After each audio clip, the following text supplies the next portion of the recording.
The expert Chris Yelland joins us now for more on the state of the grid. Chris, good to have you, and thank you very much for coming on today. Achieving an energy availability factor of 70.78%. Others saying this is confirmation that the energy availability factor of the current coal fleet could always be improved. And the question then becomes, why now, and why was it not improved in 2021 or in 2022? Now, look, there have been some suggestions that there's a big conspiracy before the elections and that the figures are being manipulated fraudulently, for political purposes. I don't believe this for 1 minute. But I do believe that the looming elections have, in fact, played a role in getting Eskom and government to really focus on the issues and doing the right things that they should have been doing for the last 10 years. As we move from a period of politics where the ruling party, had such a majority that it really was not really too worried about these kind of problems, to one where the situation is much more finely balanced, this makes politicians far more focused.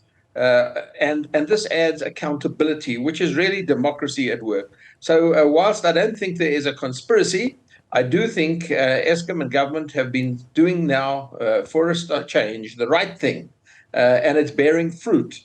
And the focus and attention that government is given to this is certainly, as a result of politics, political accountability, and that's a good thing. Yeah.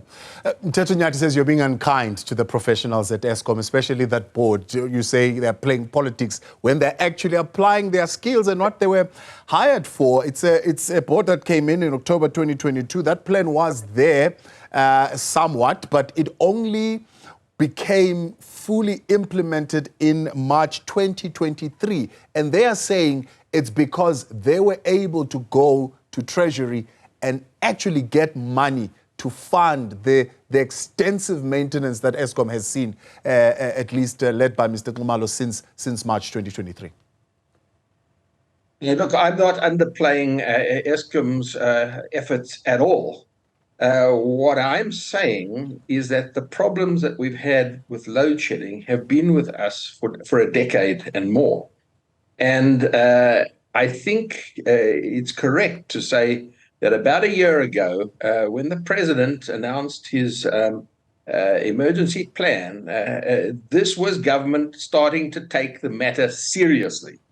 And this was government, agreeing, for bailouts to Eskom and appointing the Minister of Electricity, which is a very good thing, to focus specifically on reducing load shedding. This is not playing politics. This is good politics at work. This is democracy at work. This is, government being held to account.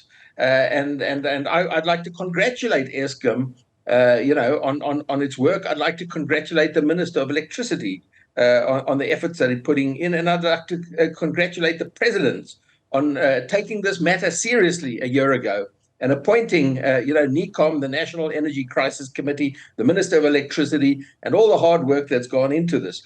I also don't want to underplay the work that is being put in by business and by the private sector. A very significant contribution to the reduction of load shedding is rooftop solar PV and battery energy storage and large-scale private sector renewable energy, wheeling of power through the grid, the Renewable Energy IPP program, which is built, financed, operated, and maintained by the private sector.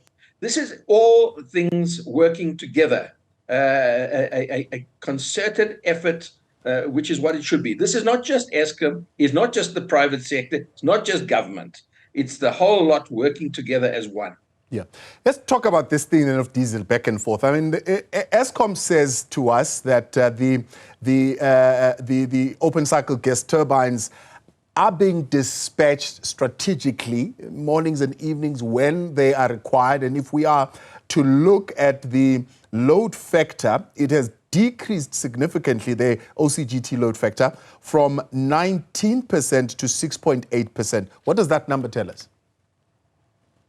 That's absolutely right. If you look at the data, as I have done over the last several years, and I've graphed it and I've shared this data publicly, it shows clearly that at its peak, the load factor was running at about 20%, close on 20%.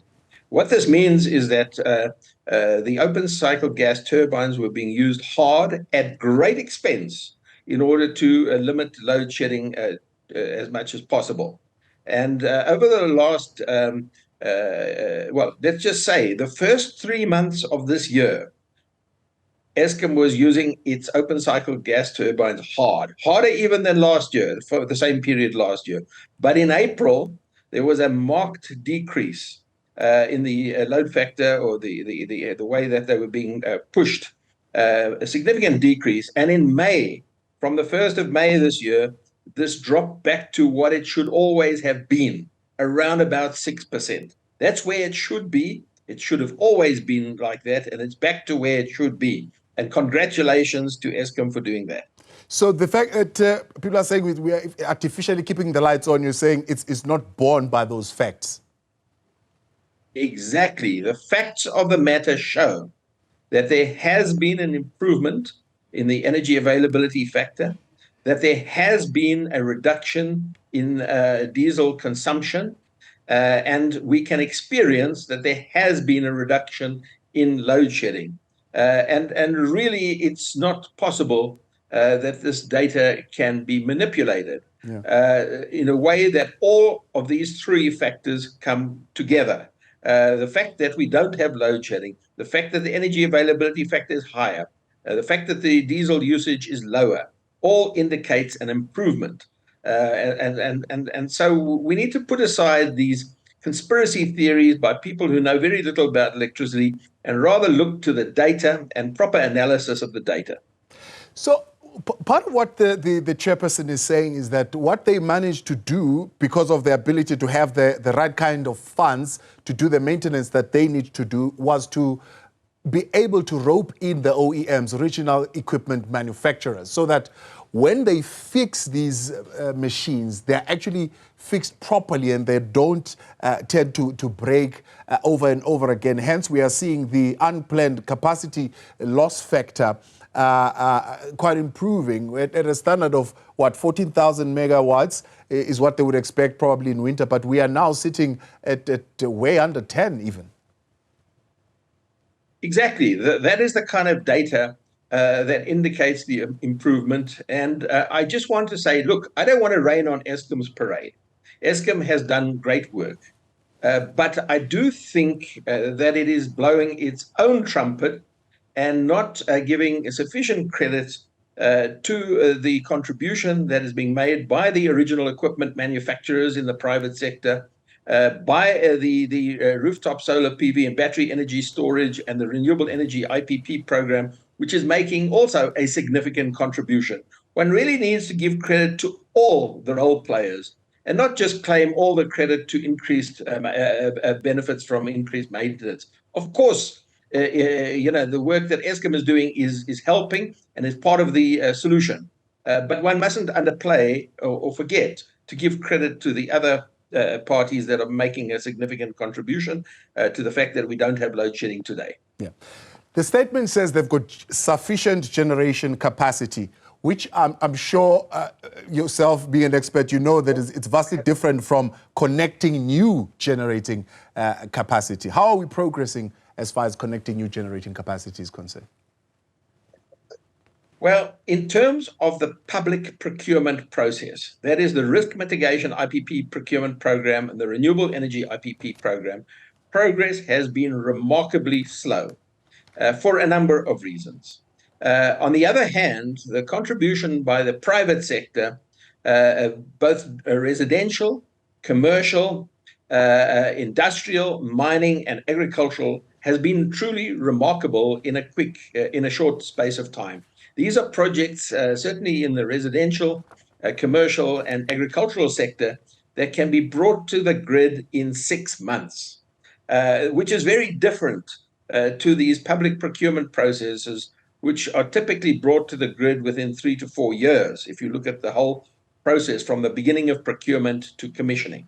I think the private sector at the moment is making a very significant contribution to new generation capacity because it can deliver it quickly. It doesn't need complex procurement processes. And many of these projects are what we call behind the meter on the customer's premises. They do not need a grid connection. They have already got a grid connection. And they can be just delivered quickly. And that's what's making a big difference. And I think the minister has given credit to an extent to this. He made a point that that renewable energy is playing an important role in helping reduce load shedding. As I say, I mean, even the National Treasury is making a big contribution through its bailing out of Eskom. I must say, whilst Eskom's operational performance has significantly improved, its environmental performance and its financial sustainability have not improved, and they are still an area of deep concern because as things stand, Eskom is not financially or environmentally sustainable, and there's a lot of work still to be done. And I think the minister has acknowledged this. Even in the world of load shedding, he's indicated that we can expect possibly, in the worst case scenario, stage 3 to stage 5 load shedding this winter. I certainly hope and I think that this will not turn out to be a worst case scenario, that things will be better than that. But I think we should be realistic and not imagine that problems are all solved. We've still got work to do, but really congratulations for the good work that has been achieved to date. So, Chris, that point again that you're making, I mean, we are looking to May 29th, and immediately after May 29th, we are into June. It's going to get colder. And people are going to say, oh, well, now that the elections are over, load shedding is back. It's likely that we are going to see load shedding in June. I don't necessarily think so. People tend to think that in winter, load shedding is worse than in summer. Well, that's not borne out by the data. You may remember when the very first time we had stage 6 load shedding in South Africa, it was in the middle of December, right in the middle of summer. That's when we had our worst load shedding for the first time.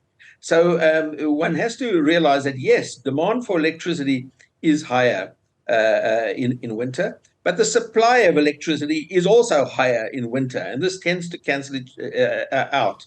The point I'm really making is that we should not necessarily assume that the winter months are worse for load shedding than the summer months. Chris Yelland, appreciate your time. Thanks so much for your intervention.